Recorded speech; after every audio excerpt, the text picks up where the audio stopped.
Oremos juntos. Nuestro Padre Dios, misericordioso que nos amas. Nosotros vivíamos en pecado alejados de ti, dedicando siempre nuestro corazón y mente a las cosas vanas de este mundo. Pero tú, Dios, tuviste misericordia de nosotros, que aun cuando no te conocíamos, el Señor Jesús murió en la cruz en nuestro lugar. Cargó la maldición y el juicio que debíamos recibir, y con su preciosa sangre perdonó eternamente nuestros pecados y nos salvó sin ningún mérito nuestro. Te agradecemos por esa gran gracia. Gracias por permitirnos ser salvos al comprender ese gran amor y gracia que nos mostraste.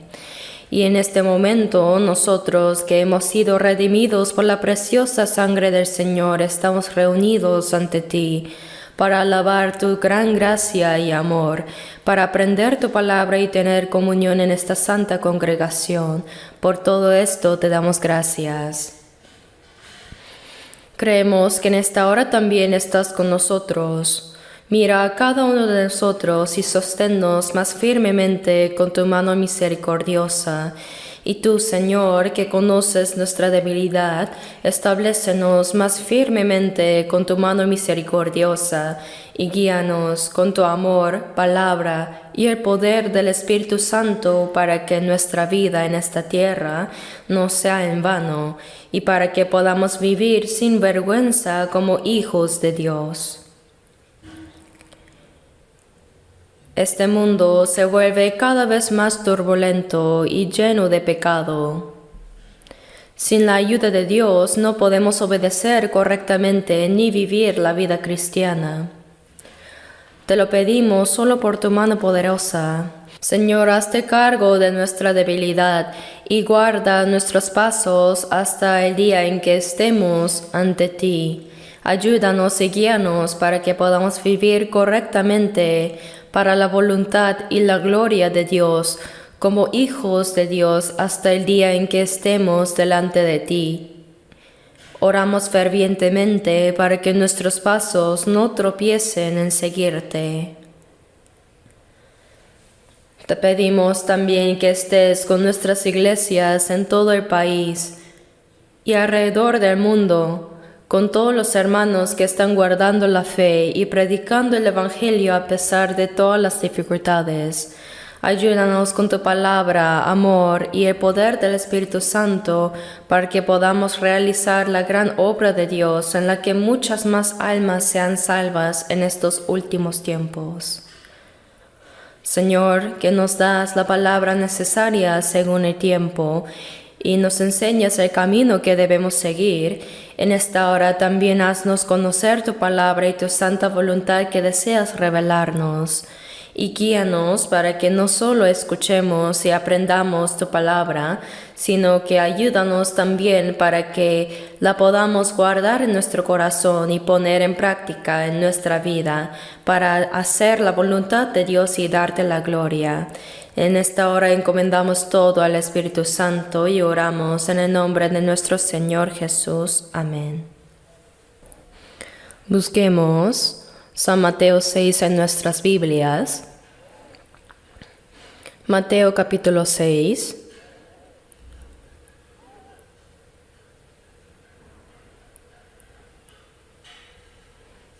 Mateo 6.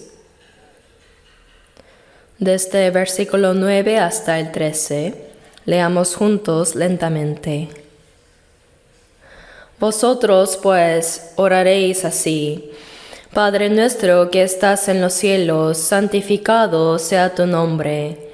Venga tu reino, hágase tu voluntad como en el cielo, así también en la tierra. El pan nuestro de cada día, dánoslo hoy, y perdónanos nuestras deudas, como también nosotros perdonamos a nuestros deudores. Y no nos metas en tentación, mas líbranos del mal, porque tuyo es el reino y el poder y la gloria por todos los siglos. Amén.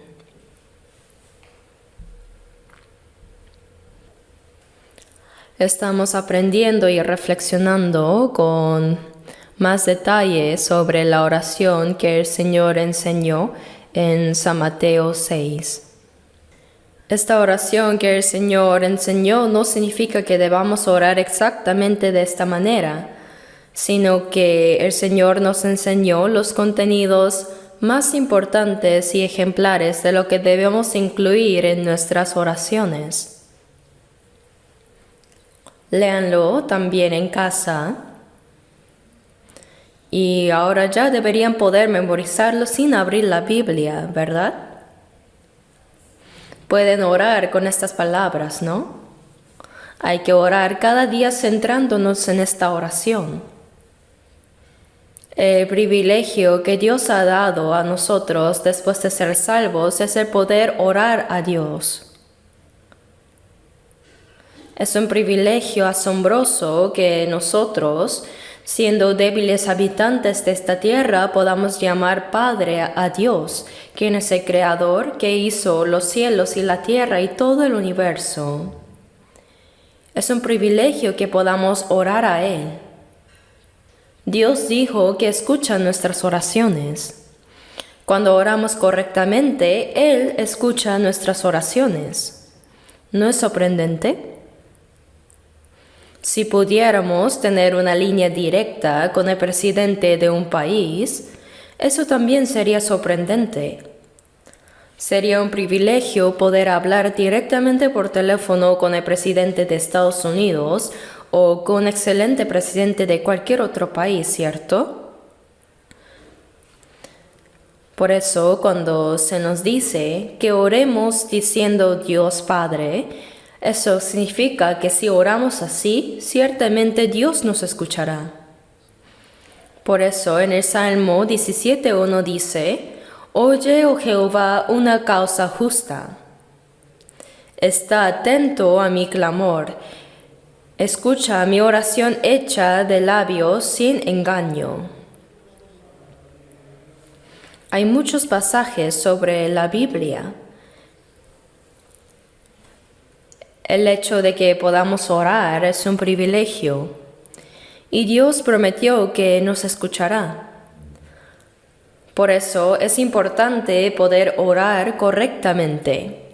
Si podemos tener la fe y la actitud correcta para orar a Dios apropiadamente, podremos llevar una vida cristiana correcta como excelentes hijos de Dios y cristianos. Por tanto, seguimos reflexionando sobre esta oración que el Señor enseñó. Y hoy es la sexta y última parte del Padre Nuestro. Aunque parece simple, si solo la recitamos o leemos rápidamente, su contenido es tan importante que debemos reflexionar de manera profunda sobre cada parte. Entonces, el domingo pasado, hablé más detalladamente sobre la parte el pan nuestro de cada día, dánoslo hoy. Un estudiante tiene problemas que debe resolver en un examen, ¿cierto? Para demostrar lo que ha aprendido. Para ello, si solo estudia una vez y lo deja, puede olvidarlo muy pronto. Así que es necesario repasar continuamente. En Isaías 34:16 dice: inquirid en el libro de Jehová y leed. Inquirir significa leer una y otra vez, pensar y grabar su significado en el corazón. Y en Colosenses 3:16 dice: la palabra de Cristo more en abundancia en vosotros. Para que more en abundancia, debemos leer, escuchar, aprender y memorizar para que la palabra quede grabada en nuestro corazón. Por eso, repasemos brevemente lo que aprendimos la vez pasada. Entonces, esa palabra será de ayuda en nuestro corazón y en nuestra vida diaria. Padre nuestro que estás en los cielos. Es muy importante esta expresión, que es mi Padre y al mismo tiempo nuestro Padre. Ahora yo no estoy solo, sino que debemos recordar que hay muchos hermanos salvos que son hijos de Dios y que nosotros juntos podemos llamar a Dios nuestro Padre. Estamos dentro de esta comunidad, dentro del santo grupo de los creyentes salvos en Cristo. La vida cristiana no es algo que se hace solo. Cuando nacemos físicamente en este mundo tampoco estamos solos, ¿verdad? Estamos dentro de una comunidad con los padres que nos dieron la vida, también con los hermanos nacidos bajo los mismos padres, con los parientes y familia también. Así existen numerosos hijos de Dios, los hermanos salvos. Nunca estamos solos. El Señor nos dijo, améis unos a otros como yo os he amado. Puesto que ahora somos uno en la vida y el amor de Dios, en la misma fe y esperanza eterna, no debemos olvidar ni por un momento que estamos en esa comunidad, y estar en una comunidad conlleva responsabilidades. En una familia también, por ejemplo, hay responsabilidades como padre, como madre, y todos los miembros de la familia tienen una posición que deben mantener y tareas que cumplir. Por eso nosotros también, en esta santa comunidad que tiene a Dios como Padre, debemos mantener nuestra posición y tenemos tareas individuales que cumplir. Cuando vivimos juntos en armonía dentro de esa comunidad, Dios obrará en medio de ella y manifestará su poder y su amor. Por eso en la palabra, el pan nuestro de cada día, dánoslo hoy, también es importante el término nuestro. No dice el pan mío. Si hay varios miembros en una familia, no tiene sentido que solo uno coma y viva bien, ¿verdad? Estamos en una comunidad, somos una familia. Debemos vivir bien juntos. Debemos estar cómodos juntos. Por eso en Juan 13:34 dice, un mandamiento nuevo os doy, que os améis unos a otros como yo os he amado. Los que hemos sido salvos debemos amarnos unos a otros. ¿Y hasta qué punto? Como el Señor nos amó. Por eso en 1 Juan 3:16 dice, en esto hemos conocido el amor, en que Él puso su vida por nosotros. El Hijo unigénito de Dios nos amó hasta la muerte por nosotros. En esto hemos conocido el amor, en que Él puso su vida por nosotros. También nosotros debemos poner nuestras vidas por los hermanos. Esto significa que debemos extender a nuestros hermanos el amor que recibimos del Señor. Pero en 1 Juan 3:17 dice, pero el que tiene bienes de este mundo y ve a su hermano tener necesidad y cierra contra él su corazón, en una familia no puede ser que solo el padre coma y viva bien, o que solo la madre esté cómoda, ¿verdad? Juntos deben compartir las responsabilidades de la comunidad, incluidos los hijos. Siempre debemos recordar que no estamos solos. Por eso debemos amar hasta el punto de dar la vida por nuestros hermanos, como el Señor dio su vida por nosotros. Pero el que tiene bienes de este mundo y ve a su hermano tener necesidad y cierra contra él su corazón, sí hay un deseo de ayudar. Si no lo hay, sería mentira. Hay un deseo de ayudar, es verdad, pero ¿qué es lo que lo detiene? Nuestra carne, ¿verdad? La carne tiene un corazón avaro que lo bloquea. Pero debemos vencerlo. Debemos someter nuestro corazón avaro ante el Señor y poner en práctica la palabra y el amor de Dios. Pero si no lo podemos hacer y nuestra carne detiene nuestro corazón y así no actuamos, entonces dice, ¿cómo mora el amor de Dios en él? El amor de Dios, el amor es algo que debemos dar continuamente. Si estás solo, no necesitas el amor. Como hay personas a quienes amar, podemos darles ese amor continuamente. En 1 Corintios 13, versículos del 7 al 14, se describe cómo es el amor. Y nosotros debemos ponerlo en práctica. El amor es el carácter de Cristo, es el corazón de Cristo. Eso es lo que nosotros practicamos también. ¿De qué sirve solo conocer el amor? Cuando lo ponemos en práctica, el amor mora más abundantemente en nosotros. Si tenemos el corazón que puede amar, pero no lo llevamos a la acción, el amor se irá encogiendo y desaparecerá. Y al final nos convertiremos en personas muy secas. El amor consiste en dar más y más hasta darlo todo. En Lucas 6:38 dice, dad y se os dará. El Señor también es quien nos da. Dijo, pedid y se os dará. Nosotros también debemos poder compartir lo que tenemos para practicar el amor. Lo que tengo no es solo para mí. Dios nos ha dado lo que tenemos para que podamos dar a nuestros hermanos y por los que no son salvos. Nos dio nuestro tiempo, bienes, materiales y todo lo que tenemos. Cuando lo ponemos en práctica, el Señor nos dará más. Lucas 6:38 dice, dad y se os dará. ¿Cuánto nos dará? Medida buena, apretada, remecida y rebosando darán en vuestro regazo. Eso es la promesa. Pero como no creemos en esa promesa, no la ponemos en práctica. Así que la fe consiste en comprender la gracia y el amor de Dios.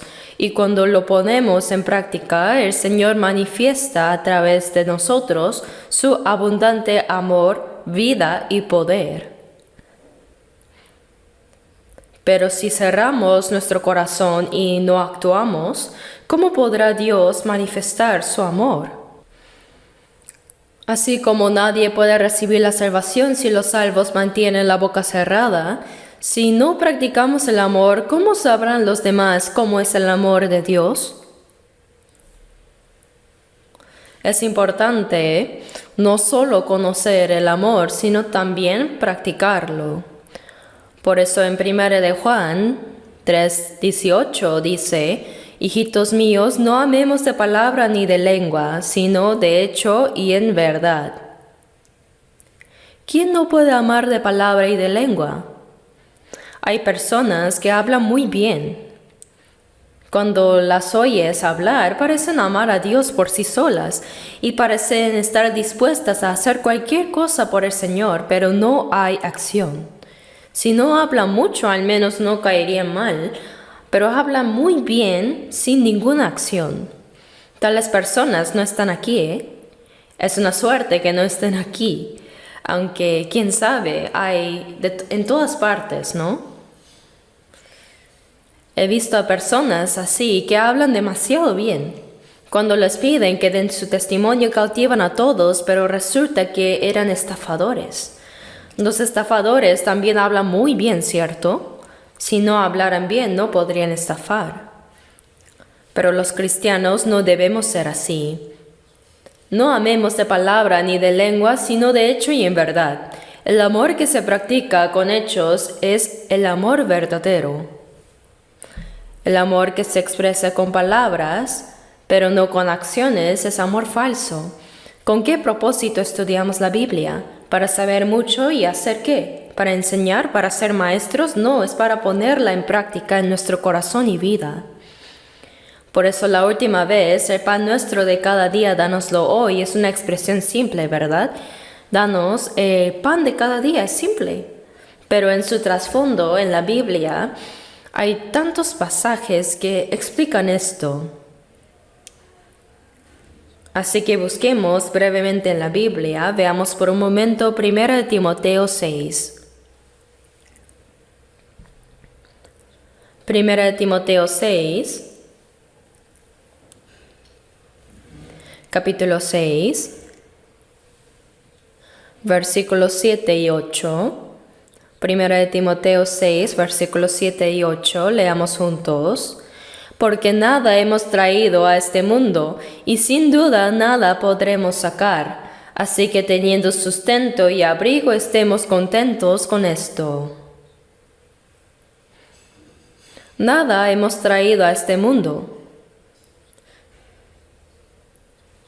En Eclesiastés dice, como salió del vientre de su madre desnudo, así volverá, yéndose tal como vino y nada tiene de su trabajo para llevar en su mano. Venimos desnudos con las manos vacías, pero Dios nos ha dado muchas cosas. Dice, nada hemos traído a este mundo y sin duda nada podremos sacar. Cuando dice que nos vamos, significa que cuando dejamos este mundo, también nos vamos con las manos vacías, ¿verdad? Así que teniendo sustento y abrigo, estemos contentos con esto. Dios nos da sustento y abrigo. Por eso, cuando dice, teniendo sustento y abrigo, estemos contentos con esto, significa que debemos estar satisfechos. La gente, cuando tiene que comer, quiere comer más y mejor. Y cuando tiene que vestir, quiere vestirse de manera más lujosa, más elegante y ostentosa. Pero los cristianos no debemos ser así. Nosotros, los cristianos, recordemos cuán modestamente vivió el Señor cuando vino a este mundo. Jesús no nació como hijo de un rey, sino como hijo de un pobre carpintero. Durante 30 años vivió en una casa pobre, igual que cualquier persona, y fue obediente a José y a su madre, aunque no eran sus padres biológicos. ¿Quién podría haber pensado que él era el Hijo de Dios, el Mesías y el Cristo? Durante 3 años y medio, ¿cuánto trabajó Jesús? Sin dormir, sin comer. Estuvo tan ocupado que dice que ni aún podía comer. Fue menospreciado por la gente y perseguido. Durante el día enseñaba frente al templo de Jerusalén y por la noche dormía en el monte de los olivos expuesto al frío. A los ojos de la gente eligió como discípulos a las personas ignorantes, pobres y despreciadas. ¿Acaso Jesús vivió con lujos y comodidades cuando vino al mundo? No. ¿Y sus discípulos? Todos los siervos del Señor que predicaron el Evangelio siguieron sus pasos, sus huellas de sufrimiento. Los cristianos debemos estar satisfechos con tener qué comer y qué vestir, con lo que el Señor nos da para nuestras necesidades, y no ser codiciosos. Cuando vemos a alguien que vive mejor que nosotros, pensamos, ¿cuándo podré yo vivir así también? La codicia de las personas no tiene fin hasta la muerte. Escuché antes que el presidente de una gran empresa, cuando estaba muriendo, le dijo a su hijo, oye, compra un terreno por ahí, creo que subirá el precio allá. ¿Acaso podrá llevar con él ese terreno? Qué necio, ¿verdad? Nada hemos traído a este mundo y sin duda nada podremos sacar. Mientras estemos en este mundo, teniendo sustento y abrigo, estemos contentos con esto. Hay que vivir modestamente según nuestra situación.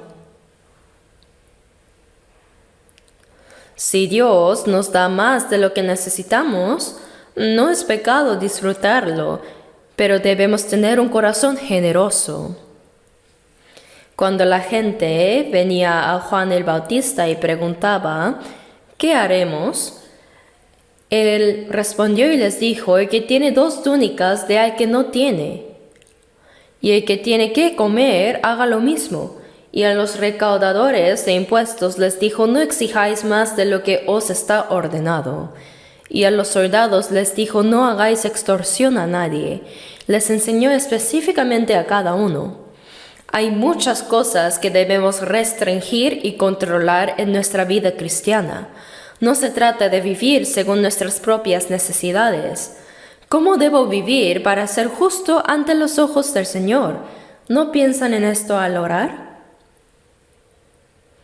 Pero cuando vemos a los grandes millonarios extranjeros, no sé cuán lujosamente han decorado sus casas, pero mirando cómo se visten, lo hacen muy modestamente.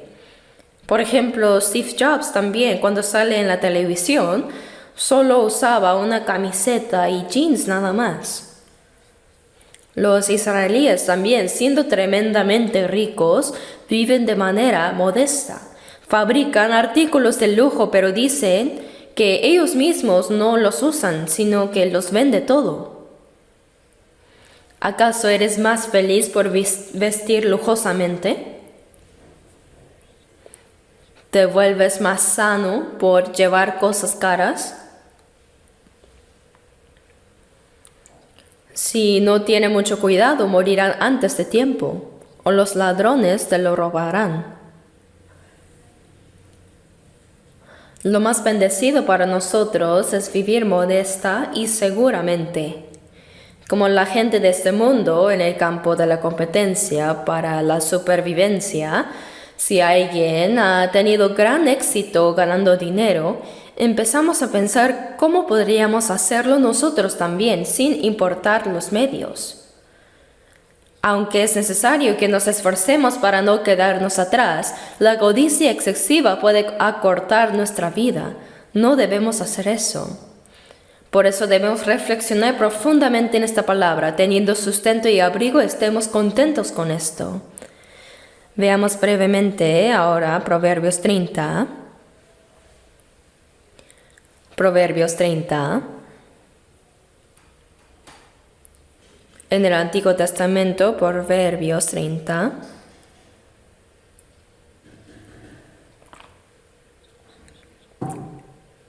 Proverbios 30, versículos 7 y 8.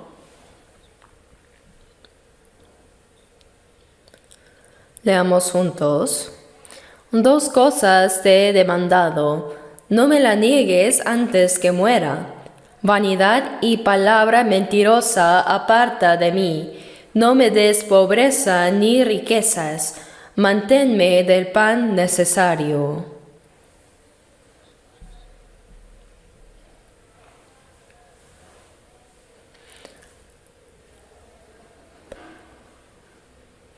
Aquí el escritor dijo: 2 cosas te he demandado, no me la niegues antes de que muera. ¿Qué puede ser tan importante que pide recibir antes de morir? El contenido es muy simple. Dice: vanidad y la palabra mentirosa aparta de mí. Vanidad y mentira. Si pudiéramos hablar sin mentir, solo con palabras honestas, nuestra vida cristiana sería más ordenada, ¿verdad? Pero hablamos palabras hipócritas inconscientemente, palabras sin sinceridad e inventadas. Viendo a los políticos de hoy, mienten tan bien, ¿no? Engañan al pueblo. Uno pierde el deseo de respetarlos. Dice aquí: la palabra mentirosa aparta de mí. Dios ama a los honestos. Y el Espíritu es el Espíritu Santo. Él no obra en aquellos que son mentirosos. La palabra mentirosa aparta de mí. No me des pobreza ni riquezas. Manténme del pan necesario. Es una persona muy sencilla. Dios, no me des pobreza ni riqueza, solo manténme del pan necesario.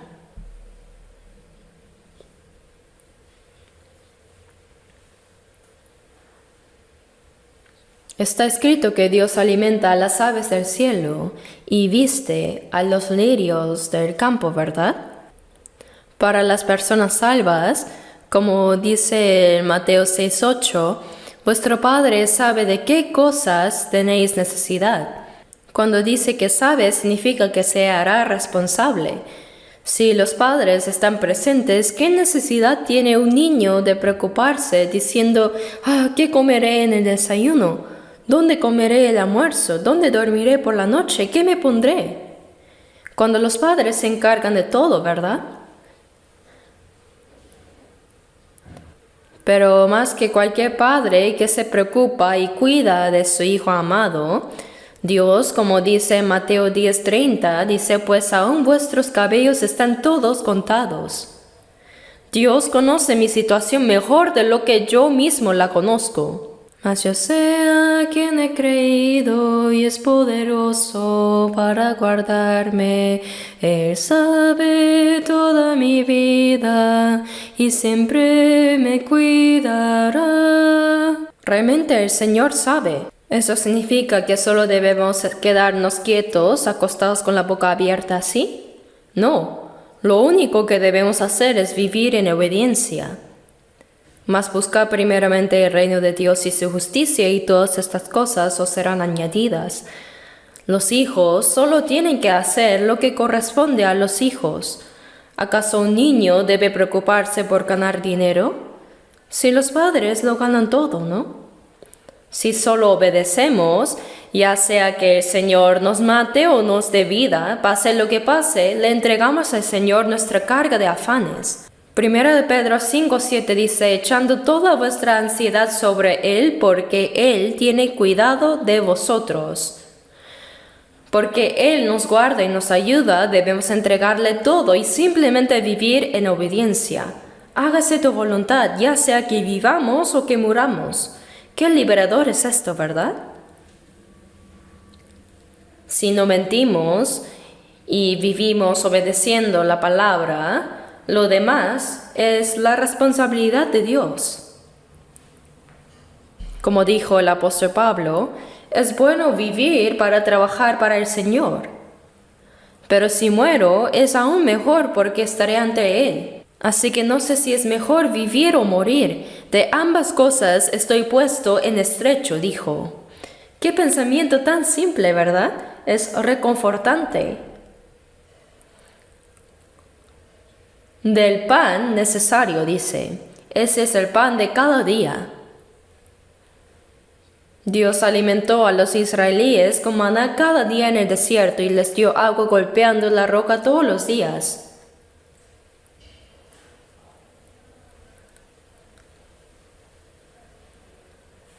Leamos el versículo 9, Proverbios 30, versículo 9. No sea que me sacie y te niegue y diga, ¿quién es Jehová? O que siendo pobre hurte y blasfeme el nombre de mi Dios. No sea que me sacie y te niegue y diga, ¿quién es Jehová? Por supuesto, a primera vista estas palabras no se entienden. ¿Acaso un cristiano dice, no conozco a Dios por estar satisfecho? Pero lo que pasa es que cuando uno es demasiado rico, piensa como si no necesitara la ayuda de Dios. Para el pueblo de Israel en el desierto, Dios les daba solo el alimento de cada día, y el día siguiente les daba maná otra vez.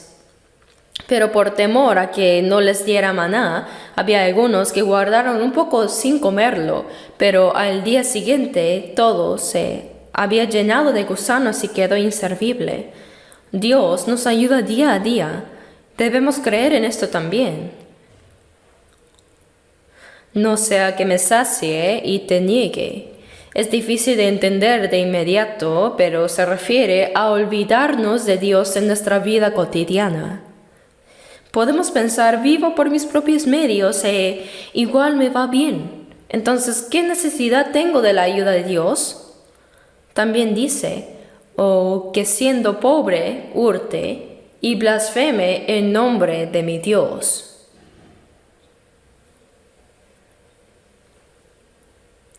¿Acaso se roba siempre por ser pobre? Esto también parece un sinsentido en realidad. Una persona con una fe extremadamente débil podría hacerlo, sí, pero ¿lo hace porque su fe es débil? Cuando somos demasiado pobres,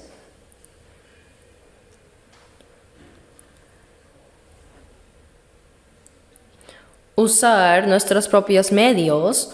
Robar significa intentar vivir por su propia astucia en lugar de confiar en la ayuda de Dios.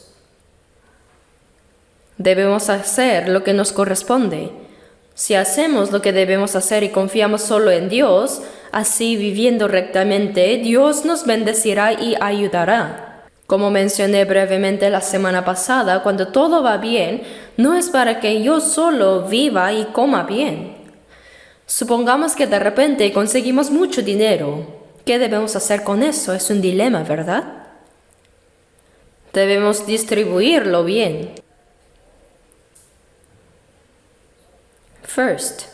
Primero, debemos establecer un presupuesto prioritario para la salvación de las almas que no han sido salvas. En segundo lugar están los hermanos pobres entre los salvos. Y apoyar a los no creyentes viene después.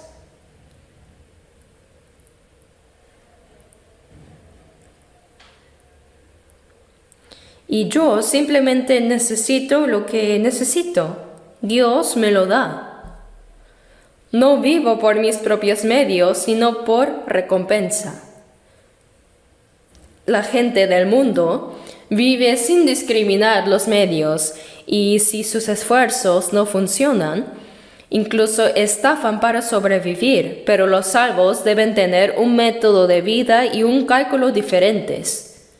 Nosotros vivimos según la voluntad del Señor, vivimos por el galardón. Es diferente, ¿verdad? Hablo del galardón. Dice, mas buscad primeramente el reino de Dios y su justicia y significa entonces. En la Biblia hay muchas expresiones que dicen y. Si no lo hacemos así, no sirve de nada. Dice, y todas estas cosas os serán añadidas. Nos dará más de lo que pedimos. Por eso, incluso en la pobreza extrema, deberíamos confiar en Dios. Pero si intentamos vivir a nuestra manera, aunque no robemos, podríamos hacer cosas que engañan a nuestra conciencia. Por eso dice, no sea que blasfeme el nombre de mi Dios. Así que no debemos ser ni demasiado ricos ni demasiado pobres. Si hay personas pobres, hay que ayudarlas. Ser ricos no siempre es bueno. Los ricos no pueden llevar bien la vida cristiana, pues se relacionan entre ellos. He predicado a varios presidentes de empresas, pero es muy difícil llevar la vida cristiana para ellos. No solo es difícil recibir la salvación, sino que incluso después de recibirla, la vida cristiana les es difícil. Los ricos forman grupos entre ellos y se relacionan y aunque uno lo sabe, se deja llevar. Ellos mismos lo dicen y poco a poco se alejan de Dios. Se emocionan jugando golf todo el día, tomando, divirtiéndose con la gente de alto nivel. Ni siquiera se dan cuenta de que se están alejando de Dios. Es realmente triste. ¿Qué puedo decirles? En cualquier caso, seamos ricos o pobres, debemos estar satisfechos con Dios y tener un corazón que sirva únicamente a Dios. No debemos cambiar eso. Eso es guardar la fe, ¿sí? Abramos por un momento Filipenses 4. Filipenses 4.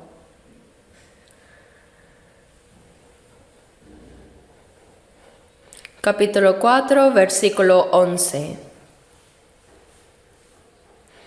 Leamos juntos los versículos 11 y 12. No lo digo porque tenga escasez, pues he aprendido a contentarme cualquiera que sea mi situación. Sé vivir humildemente y sé tener abundancia. En todo y por todo estoy enseñado, así para estar saciado como para tener hambre, así para tener abundancia como para padecer necesidad. Cuando el apóstol Pablo dijo estas palabras, estaba encarcelado en Roma. En su carta a los romanos de Filipos dijo, No lo digo porque tenga escasez. Aquí los filipenses habían ayudado continuamente a Pablo. Donde quiera que fuera, incluso cuando fue a la prisión romana, le enviaron lo necesario a través de Epafrodito. Pero él no estaba diciendo que estaba en dificultades y que necesitaba ayuda. Él dijo, he aprendido a contentarme cualquiera que sea mi situación. He aprendido a estar satisfecho en cualquier circunstancia, a contentarse. Sé vivir humildemente y sé tener abundancia. En todo y por todo estoy enseñado, así para estar saciado como para tener hambre, así para tener abundancia como para padecer necesidad. Pero Pablo siempre vivió humildemente. En 2 Corintios 11 vemos que para evangelizar él estuvo desnudo, hambriento, sin dormir, sin comer, con frío, temblando, azotado innumerables veces, encarcelado y a punto de morir varias veces. Fue apedreado hasta darlo por muerto, pero volvió a vivir para predicar. ¿Quién más ha vivido así? Pero ¿cuándo tuvo abundancia? Cuando tuvo abundancia, en mi opinión, no hace falta hablar de antes de su conversión. Pablo era una persona famosa. En aquel tiempo era un hombre que había recibido la mejor educación bajo Gamaliel. Era culto, elocuente, era una persona especial, pero lo abandonó todo por el Señor como si fuera basura. Y cuando hubo hambruna en Jerusalén, para ayudar a los santos allá, ¿por qué Dios permitió una hambruna en Jerusalén que puso en dificultades a la iglesia de Jerusalén? Dios lo hizo así, ¿por qué? La iglesia de Jerusalén era una iglesia judía, israelí, y las demás eran iglesias gentiles. Los judíos menospreciaban a los gentiles y los gentiles consideraban a los judíos como muy arrogantes. Incluso ahora hay cierta distancia entre los gentiles y los judíos. Los judíos guardan resentimiento hacia los gentiles por haber sido asesinados durante 2000 años donde quiera que fueron. En la actualidad, los judíos son las personas más ricas del mundo, las más inteligentes, los que controlan las 4 principales empresas de comunicación mundiales, los que manipulan a los políticos desde las sombras. Son el pueblo más inteligente y tienen el orgullo de considerarse el pueblo de Dios. Y muchos gentiles odian profundamente a los judíos por esto. Así que hay una brecha entre los judíos y los gentiles. Esto existió también durante algún tiempo incluso en la iglesia primitiva. Pero no debería ser así, ¿verdad? Por eso, Dios hizo surgir una gran persecución en Jerusalén y dispersó a los que estaban unidos ahí hacia las tierras gentiles para que predicaran. Y la pobreza de los santos de Jerusalén hizo que muchas iglesias gentiles, el apóstol Pablo siendo judío, Pedro también era judío, como apóstol de los gentiles, mientras visitaba varias iglesias gentiles, dijo que debían ayudar a la iglesia de Jerusalén. Así que se hizo una campaña de recaudación de fondos. Y los gentiles participaron activamente, ayudaron a los santos de Jerusalén. Los salvos de Jerusalén vendieron sus campos y tierras, y se dijo que vendieron todo lo que tenían y lo compartieron, así que no había pobres entre ellos, pero eso no duró mucho tiempo, porque después vino la hambruna y se empobrecieron. ¿Por qué?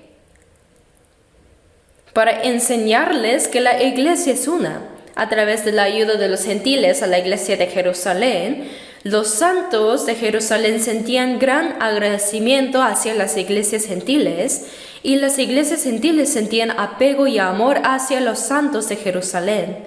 Todo tiene su razón. Cuando Pablo llevaba esas grandes ofrendas, ¿acaso necesitaba pasar hambre? Esos debieron ser sus momentos breves de riqueza y abundancia, de estar saciado. En algunas ocasiones, como vemos en Gálatas 4, los creyentes recibieron a Pablo como a un ángel de Dios, como a Cristo Jesús. De verdad, a veces fue tratado como un ángel y otras veces también era despreciado. He aprendido a contentarme en todo, así para tener abundancia como para padecer necesidad. Nosotros también, cuando tengamos abundancia, no debemos usarla solo para nuestra propia satisfacción, sino como una oportunidad para compartir con el Señor y con los pobres. Y cuando seamos pobres, debemos aprender a confiar solo en Dios.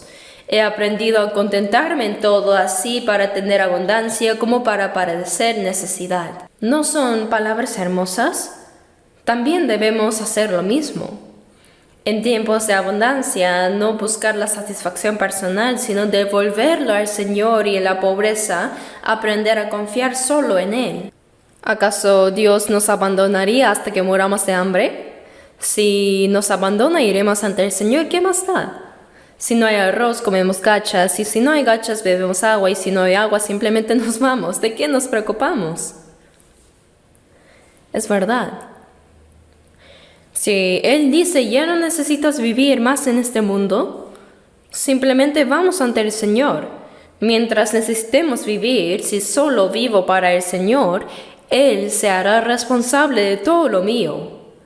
Dijo, pues aún vuestros cabellos están todos contados. Y en Salmos 147:4 dice, cuenta el número de las estrellas. Nadie sabe cuántas estrellas hay en el cielo, pero Dios las cuenta todas. ¿Cómo no podría contar las estrellas que Él mismo creó? Él cuenta todos nuestros cabellos, y no solo cuenta el número de las estrellas, sino que da nombre a cada una de ellas también, dice. Quiere decir que no hay nada que Él no sepa. No subestimen a Dios. Ese Dios es nuestro Padre.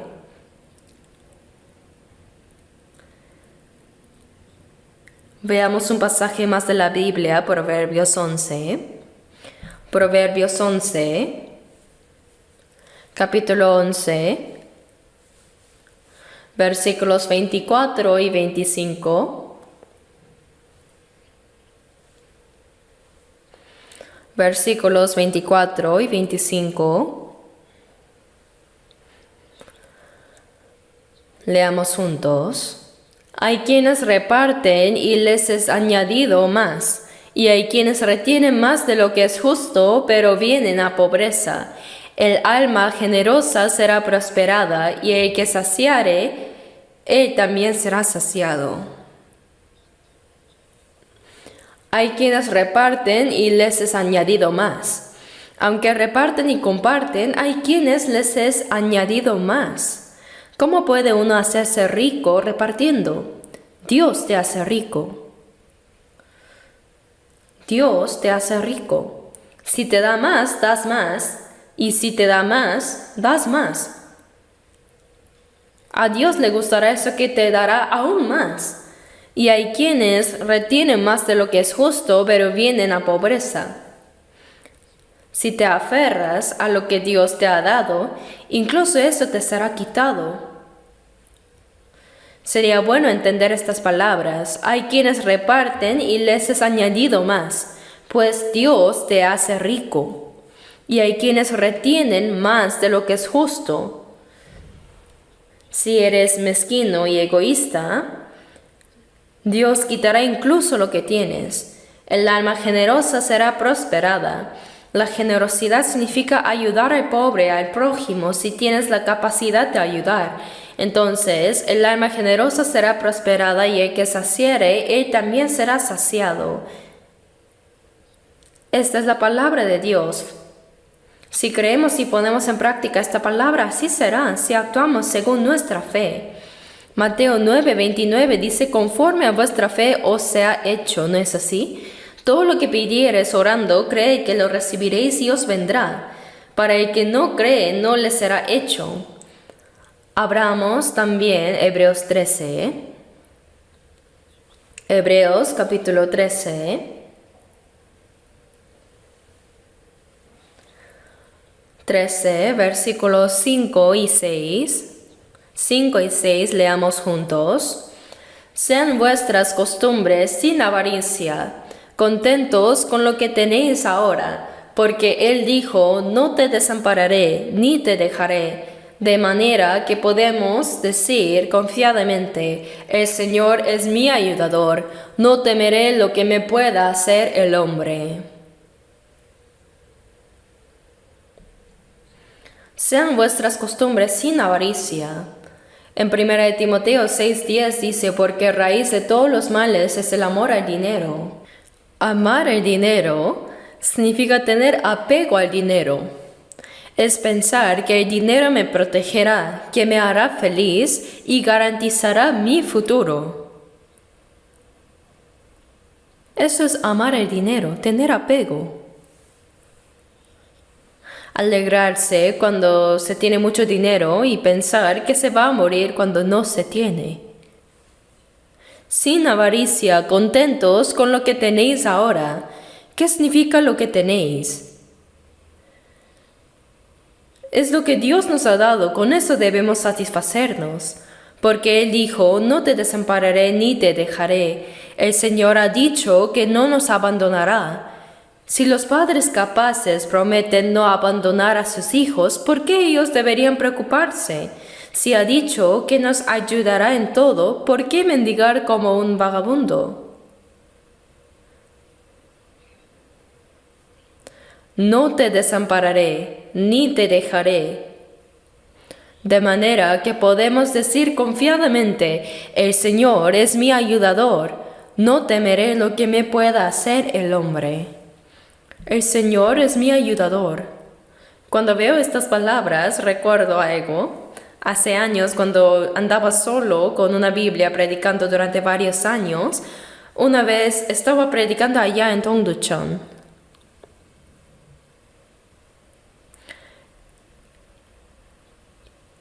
Y estuve en la casa de unos hermanos, era una casa pobre también. Tenían una pequeña habitación que me ofrecieron para estar ahí y había un terreno al lado donde apilamos ladrillos de barro y construimos una iglesia. Así que estaba predicando en Tongducheon y una vez, no sé si está bien contar esta historia, hay una iglesia llamada Brethren Church. Son personas renacidas que comenzaron en Inglaterra. Su sede estaba en la ciudad de Noranjin.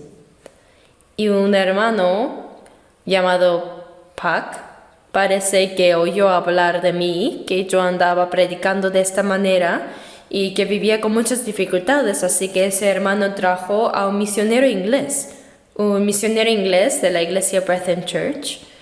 Vino a mí y me dijo, está pasando por muchas dificultades, pastor. Me dijo que me pondría en contacto con un empresario inglés para patrocinarme. Con esa ayuda, si se establecía ese patrocinio, cada mes ese empresario inglés me enviaría dinero. Suena bien, ¿verdad? Si lo hubiera aceptado con gratitud, mensualmente habría recibido ayuda. Pero, sin pensarlo, dije, no me falta nada en absoluto. Pensé dos cosas. Dios me está entrenando ahora en medio de estas dificultades, pero si un rico me ayudara, no podría yo ser entrenado. Dios me está entrenando en las dificultades. Y el otro punto es que los hermanos, aún en su pobreza, me están apoyando. Eso es lo importante. Pero si un rico me ayudara, ya no necesitaría la ayuda de los hermanos. Pensando que podría ser un gran error, sin tiempo para pensarlo, lo rechacé de inmediato. No me falta nada en absoluto, dije.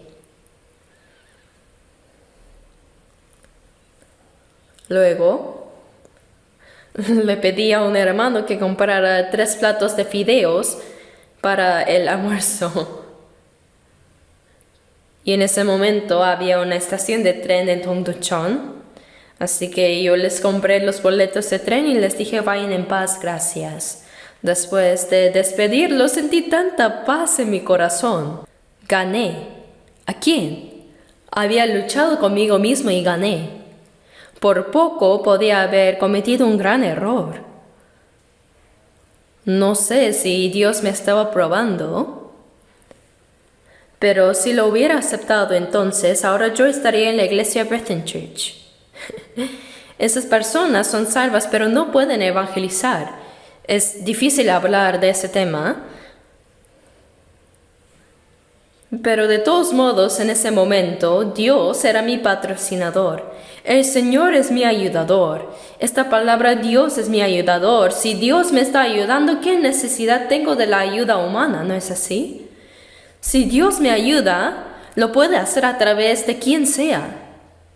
Por ejemplo, cuando Elías estuvo 3 años y medio en tiempo de hambruna, cuando ni una persona podía ayudarlo,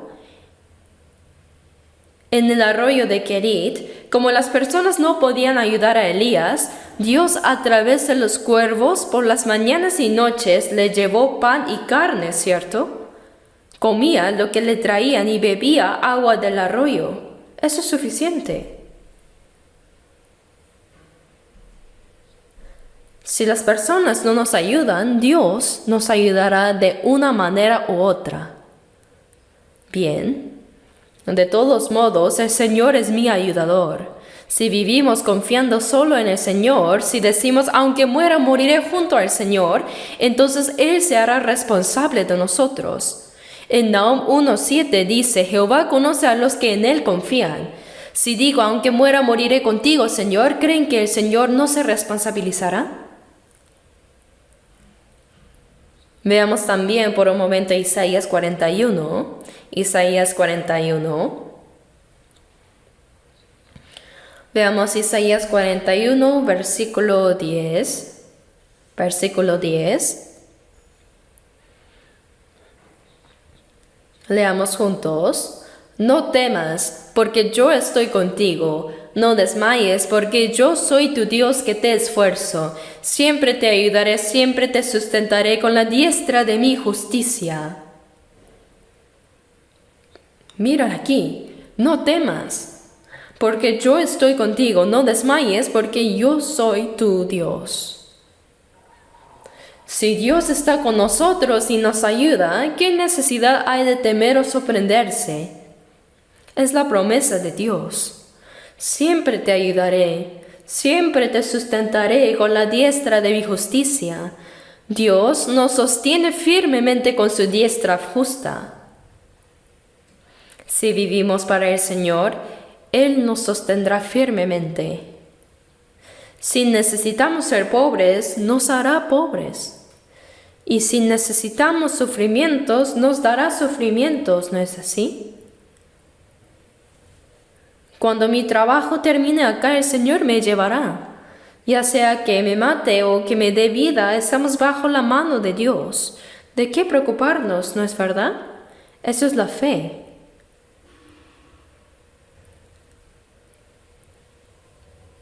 Veamos un pasaje más, Salmos 121.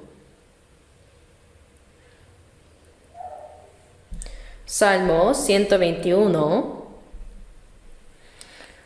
versículos 1 y 2. 1 y 2. Alzaré mis ojos a los montes, ¿de dónde vendrá mi socorro? Mi socorro viene de Jehová, que hizo los cielos y la tierra. Alzaré mis ojos a los montes. Pero mi ayuda no viene de los montes ni de las personas, sino que mi socorro viene del Señor, que hizo los cielos y la tierra. El que me ayuda es Dios, quien creó los cielos y la tierra. Si Dios me ayuda, ¿de qué me preocupo? Por eso cuando el apóstol Pablo fue encarcelado, predicando el evangelio en Filipos, le quitaron toda la ropa y lo azotaron hasta que todo su cuerpo quedó cubierto de sangre. Pablo y Silas, los dos fueron encerrados en una prisión subterránea y les pusieron cadenas. ¿Pero qué hicieron? En la noche oraron y cantaron alabanzas. Antes, él perseguía a los creyentes en Jesús, pero ahora se había llegado a ser una persona que era perseguido por causa de Jesús. Así que, ¿cuán gran bendición era eso? Por esa razón oraba y alababa. Dice, ¿está alguno entre vosotros afligido? Haga oración. ¿Está alguno alegre? Cante alabanzas. Como hay tanto aflicciones como alegrías, oramos y también cantamos alabanzas. Las puertas de la cárcel se abrieron de repente y las cadenas se soltaron completamente. Ocurrió un milagro. Y esa noche la familia del carcelero que vigilaba la prisión se salvó en Hechos 16, ¿no? Cuando entró en la cárcel, la familia del carcelero recibió la salvación y siempre donde había sido arrestado predicaba ahí. Y él quería predicar en Roma, así que ¿qué hizo? Como no podía enviar misioneros, aunque Pablo era judío, tenía la ciudadanía romana, así que dijo a César apelo. No fue para recibir el juicio, sino para predicar en Roma. Así predicó durante 2 años allá y aunque finalmente fue martirizado, fue un hombre realmente admirable.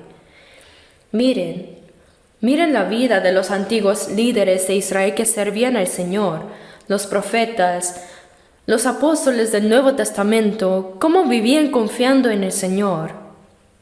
Nos dieron el ejemplo, ¿cierto? ¿De dónde vendrá mi socorro? Mi socorro viene de Jehová, que hizo los cielos y la tierra. Y en el versículo 3 dice, no dará tu pie al resbaladero, ni se dormirá el que te guarda. El que te guarda nunca se dormirá. Mientras cruzaban el lago de Galilea, en barco, de repente se levantó una tormenta. En la Biblia lo llaman mar de Galilea, pero es un lago en realidad. Es un lago que está a 210 metros por debajo del nivel del Mediterráneo. Antes yo también crucé el lago de Galilea en barco. Cuando lo crucé estaba tranquilo, pero después estábamos comiendo el pescado del mar de Galilea que llaman pescado de Pedro y de repente se levantó una tormenta. ¿Cómo puede levantarse una tormenta en un lago? En ese momento nadie, ni siquiera los barcos, puede navegar. Desde Monte Hermón, de allá atrás, cuando el viento baja fuertemente, de repente se levantan tormentas. Incluso en medio de eso, Dios guardó a sus discípulos. Se levantó la tormenta y Jesús dormía dentro de la barca, ¿verdad? Como son pescadores que pescan en este mar de Galilea, estaban acostumbrados. Pero cuando se levanta una tormenta, ¿qué van a hacer? ¿Qué van a hacer, sean pescadores experimentados o no? Parecía que el barco iba a naufragar en cualquier momento, y Jesús dormía profundamente. Estaba tan cansado con la cabeza en una almohada en la popa. Los discípulos lo despertaron. Señor, levántate rápido, ha ocurrido algo grave. ¿No te importa que perezcamos? ¿Cómo puedes dormir cuando estamos a punto de hundirnos en el mar profundo? Levántate, Señor. Así el Señor abrió los ojos. ¿Por qué estáis así amedrentados? ¿Acaso no lo ves? ¿A quién no le daría miedo, Señor? Los discípulos todavía no tenían fe. El barco donde el Señor dormía no tenía poder para volcarse. ¿Cómo pueden las olas hundir un barco en el que viaja y duerme el Señor que hizo todo el universo? Si entendieran esto, los discípulos lo encontrarían divertido. Subir y bajar, así sería divertido. Yo experimenté una tormenta en un barco una vez en la costa sur y realmente pensé que iba a morir de repente. Parecía que el barco iba a naufragar en cualquier momento. Pensé, si naufragara, ¿qué voy a hacer? Había chalecos salvavidas, pero vi que alguien les había puesto un candado. ¿Qué haría si ocurriera algo grave por la tormenta? Pensé. Alguien había comprado una pala y la había puesto al lado. Así que pensé en romper ese candado con ella para sacar los chalecos salvavidas. Y como había mucha gente, si no hubiera suficientes chalecos, ¿qué voy a hacer? Había unos bidones de plástico vacío. Pensé en agarrar al menos uno de ellos, ¿no? Ya tenía todo calculado. De verdad pensé que iba a morir. Pero llegamos a salvo, sí. Y pensé que, si no naufragara sería divertido subir así y bajar de repente, ¿no? Incluso en la guerra, si es que no mueres, sería divertido, así. ¿Quién podría hundir un barco en el que viaja Jesús? Los discípulos no lo sabían. Jesús se levantó y reprendió al mar diciéndole, calla, enmudece. Y al instante las olas que saltaban como locas, la tormenta cesó completamente y se calmó. Jesús reprendió la tempestad y se calmó. Jesús reprendió la tempestad y se calmó. Y cesó completamente.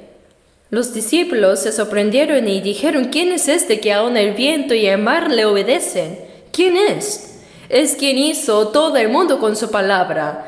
Dijo que incluso con su palabra los cielos y la tierra desaparecerán. Si Él dice para al universo, todo se detendrá. Dice, al llamarlos yo comparecieron juntamente. Es Él. Los discípulos todavía no lo sabían. Si Él está con nosotros, ¿de qué nos preocupamos? Pase lo que pase, no nos preocupamos, solo que nos inquietamos. Pero ¿qué es la preocupación sino la inquietud, no? No hay que temer, porque el Señor controla todo. En fin, lo que significa llevar una vida cristiana, nosotros, mientras decimos que creemos y conocemos bien la Biblia, el problema es que solo la conocemos con la cabeza, pero no podemos conectarla con nuestra vida diaria. Bueno, al repasar todo esto otra vez se nos fue mucho el tiempo. Hoy iba a terminar la oración que el Señor enseñó. Ahora volvamos a Mateo 6, aprendamos un poco más. Mateo 6, versículo 12.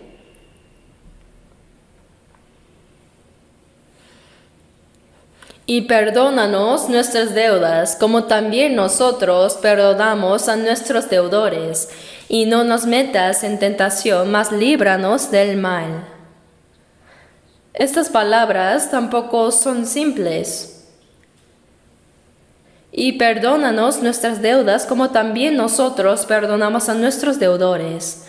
Nosotros los salvos, tan pronto como comprendemos la gracia de Dios, tan pronto como entendemos y creemos en la gracia de Dios, según Hebreos 9:12, Jesús obtuvo la eterna redención mediante su sangre.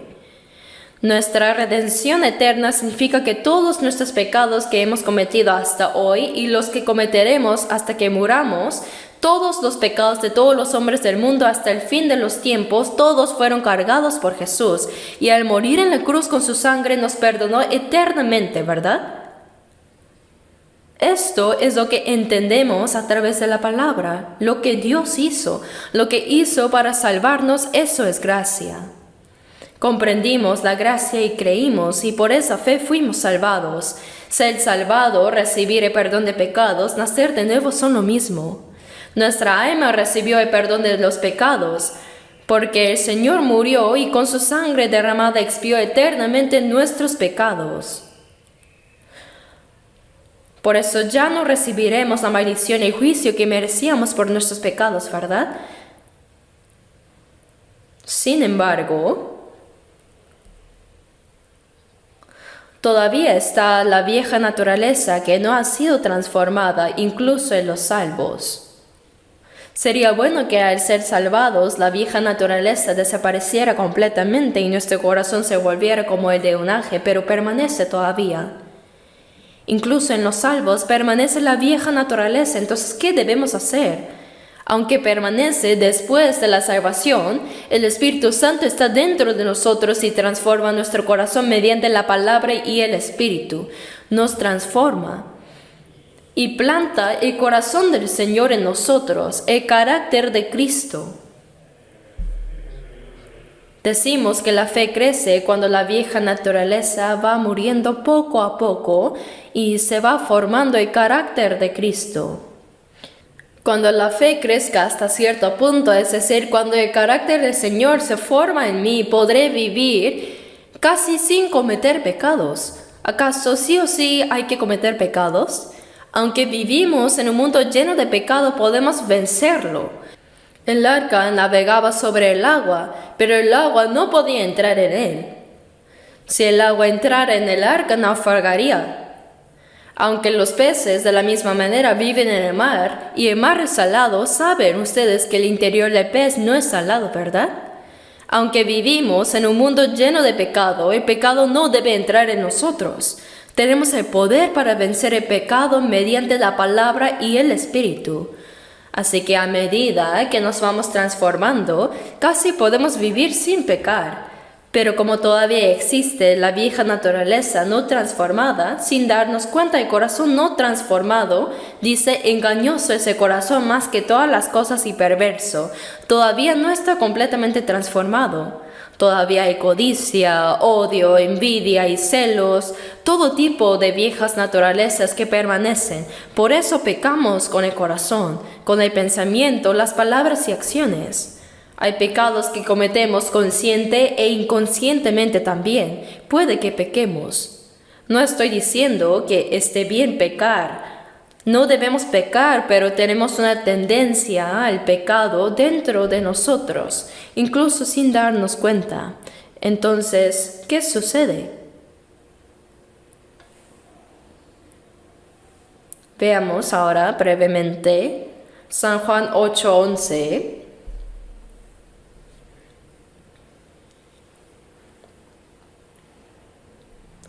Juan 8:11.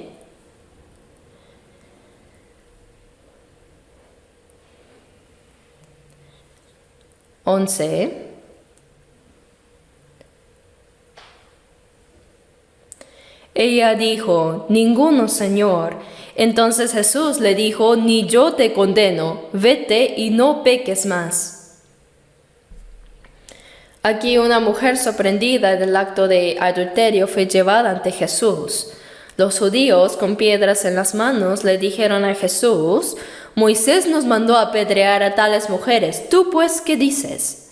Si querían matarla, simplemente podían hacerlo, pero ¿por qué la llevaron ante Jesús?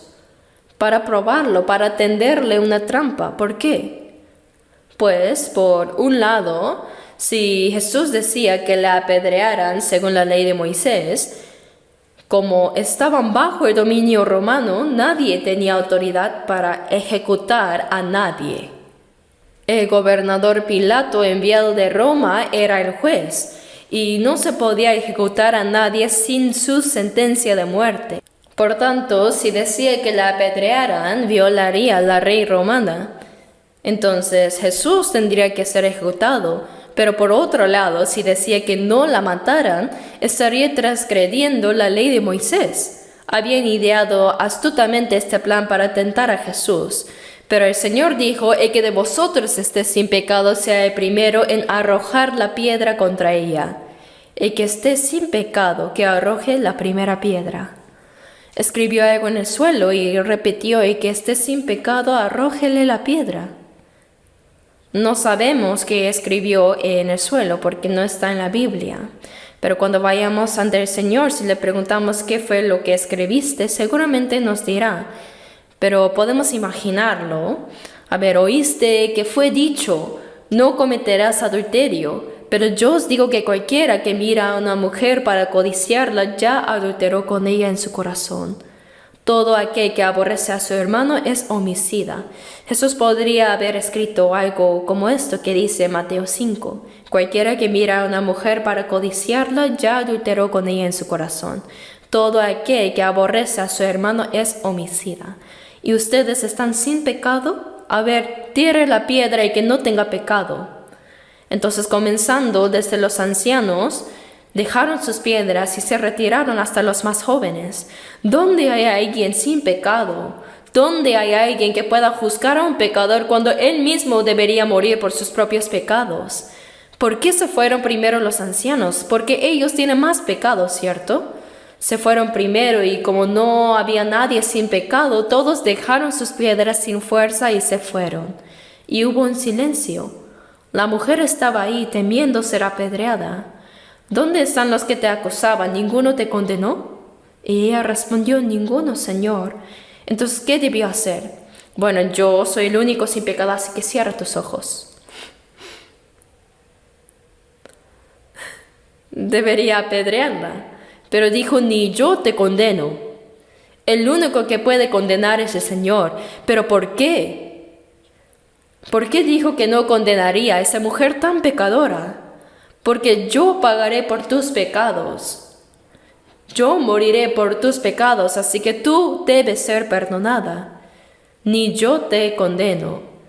Esas palabras no significan que Jesús transgrediera la ley, sino que moriría por ella para que fuera liberada del pecado. Lo estaba diciendo de antemano, vete y no peques más. Nos perdonó los pecados para que no pequemos más, ¿verdad? No dijo que estaba bien pecar inevitablemente.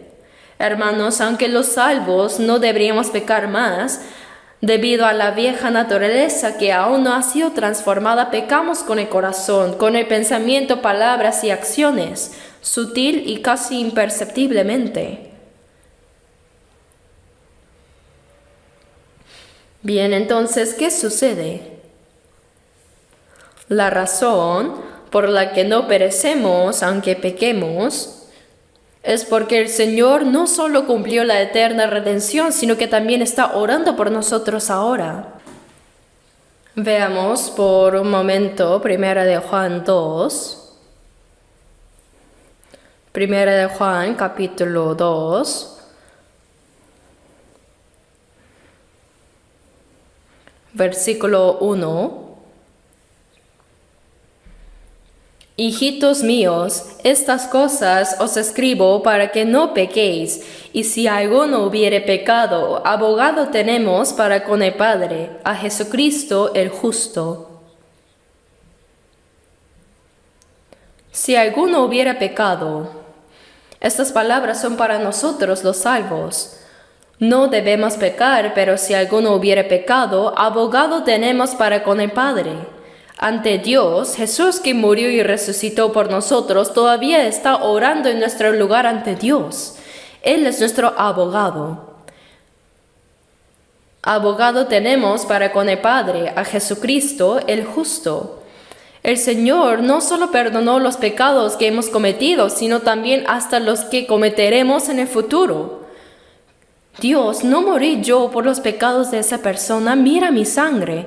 Así es. Como Jesús intercede por nosotros, no perecemos aunque fallemos. ¿Me dejo entender?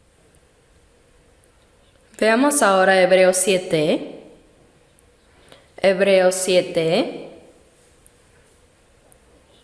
versículo 25.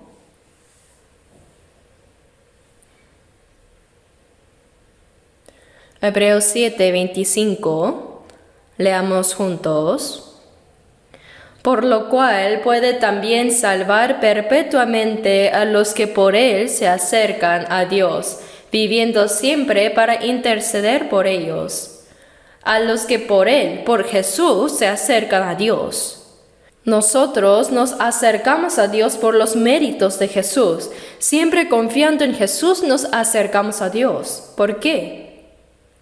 Aunque yo sea débil y peque, no perezco porque el Señor está intercediendo por mí. por lo cual puede también salvar perpetuamente a los que por él se acercan a Dios, viviendo siempre Jesús para interceder por ellos. Él siempre vive y no solo perdonó eternamente nuestros pecados, sino que también está orando por los pecados que cometemos ahora. Es mucha gracia, ¿verdad? Es por eso que no pereceremos. Pero esto no significa que podamos vivir pecando, hermanos. Sin embargo, cuando una persona salva peca, ¿qué problema surge? Surge un problema en la comunión con Dios. El Padre y el Hijo tienen una relación vital, de modo que cuando el Hijo dice Padre, el Padre responde sí, Hijo mío. Y así hay comunión, pero supongamos que el Hijo desobedece la palabra del Padre y comete algún pecado. Entonces la relación entre el Padre y el Hijo no cambia. ¿Acaso le dice, ya no eres mi hijo y lo tacha del registro familiar porque hizo algo malo? No. La relación no cambia, pero la comunión se rompe. El Padre se enfada y dice tú. Y el Hijo piensa, ay, qué miedo. ¿Qué hay que hacer? Se cortó la comunión. Entonces no hay que quedarse así. Debe ir al Padre y decir, Padre, lo siento, perdóname. Ya sea que llore o no, debe ser humilde, lo siento, no lo volveré a hacer. Entonces el Padre lo matará a golpes. Ok, está bien, entiendo. Aunque hizo algo malo, como lo admite honestamente y promete no volver a hacerlo, el Padre dice, está bien, ya, no te preocupes, te perdono. Así se resuelve, ¿verdad? Veamos ahora 1 de Juan 1. 1 de Juan 1, versículo 5.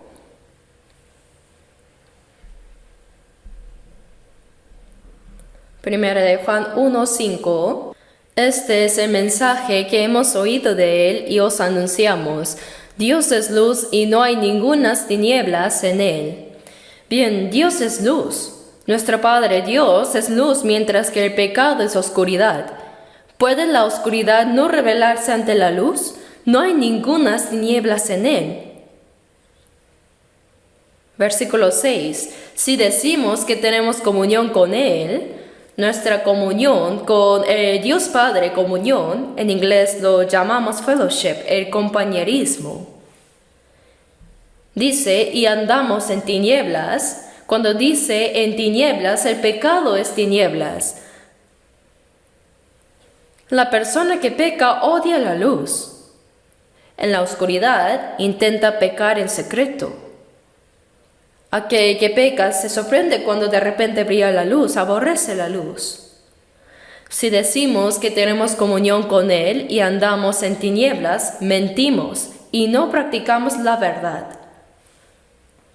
Leamos juntos el versículo 7. Pero si andamos en luz como Él está en luz, tenemos comunión unos con otros, y la sangre de Jesucristo su Hijo los limpia de todo pecado.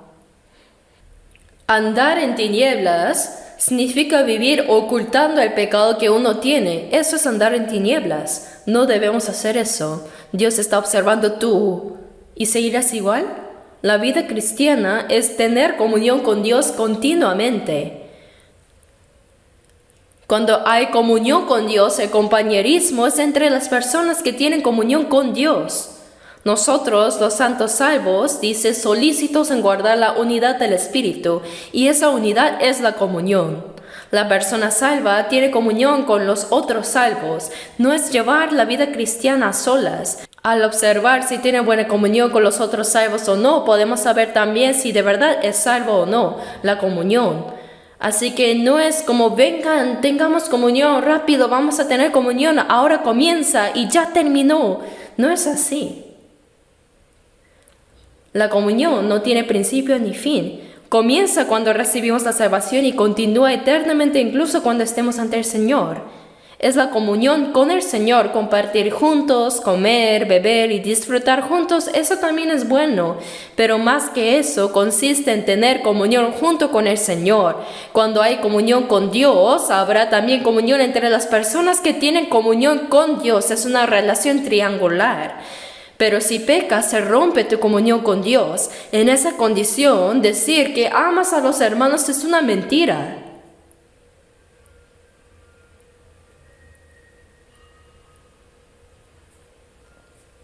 Si decimos que tenemos comunión con Él y andamos en tinieblas, decir que tenemos comunión con Dios es mentira. Dice, mentimos y no practicamos la verdad. Pero si andamos en luz, como Él está en luz, tenemos comunión unos con otros, y la sangre de Jesucristo, su Hijo, nos limpia de todo pecado. Miren bien estas palabras, si andamos en luz como Él está en luz. Andar en luz no significa tanto que no pecamos en absoluto, sino que cuando estamos en la luz, todo pecado se manifiesta como pecado. Aquel que peca y lo oculta está en tinieblas. Cuando se revela en la luz, si andamos en la luz, significa que debemos reconocer el pecado como pecado y arrepentirnos. Entonces tenemos comunión unos con otros. Cuando se logra la comunión con Dios, recién tenemos comunión unos con otros. Debemos entender esto bien. Algunas personas sin tener comunión con Dios disfrutan mucho entre ellos, pero eso lo hace mejor la gente del mundo. Nosotros tenemos comunión entre las personas que tienen comunión con Dios. Eso es la Santa Comunión. Si andamos en luz como Él está en luz, andar en luz se refiere a que la mentira se revela como mentira.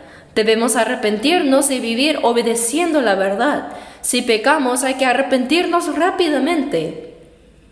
Tenemos comunión unos con otros y la sangre de Jesucristo, su Hijo, nos limpia de todo pecado.